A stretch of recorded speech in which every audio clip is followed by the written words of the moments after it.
VantageScore credit score for mortgages sold to Fannie Mae and Freddie Mac. That decision, the aim is to increase competition in the credit score market and expand access to mortgages. Joining me to discuss what this news means for would-be homebuyers is Silvio Tavares, VantageScore CEO and president. Obviously, it's good news for you guys, Silvio, so congratulations to you on this front.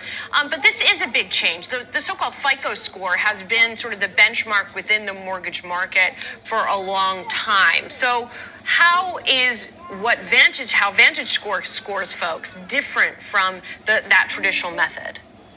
Well, thank you, Julian. Great to be on with you. The simple answer to your question is VantageScore includes many more consumers, about 33 million more consumers.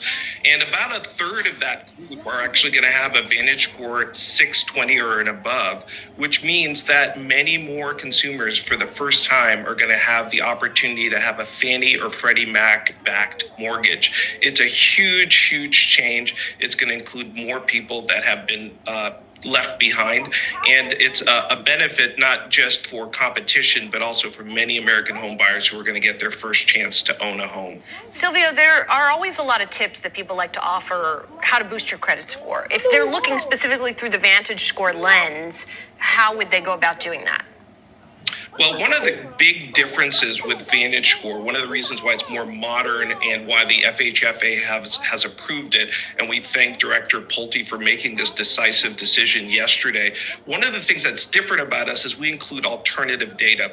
If you ask the average American, hey, if I pay my rent on time for 10 years, does that boost my credit score? Most consumers would think the answer is yes, but for our competitor score, the answer is no. For VantageScore, we include that rental data. It's obvious that actually is a big indicator of credit worthiness.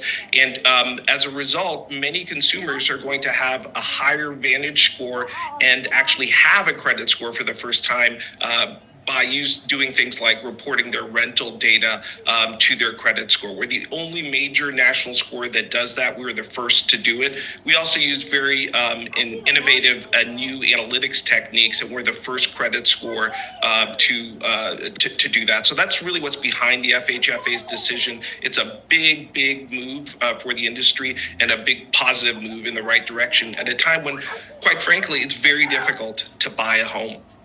Indeed it is, because of where we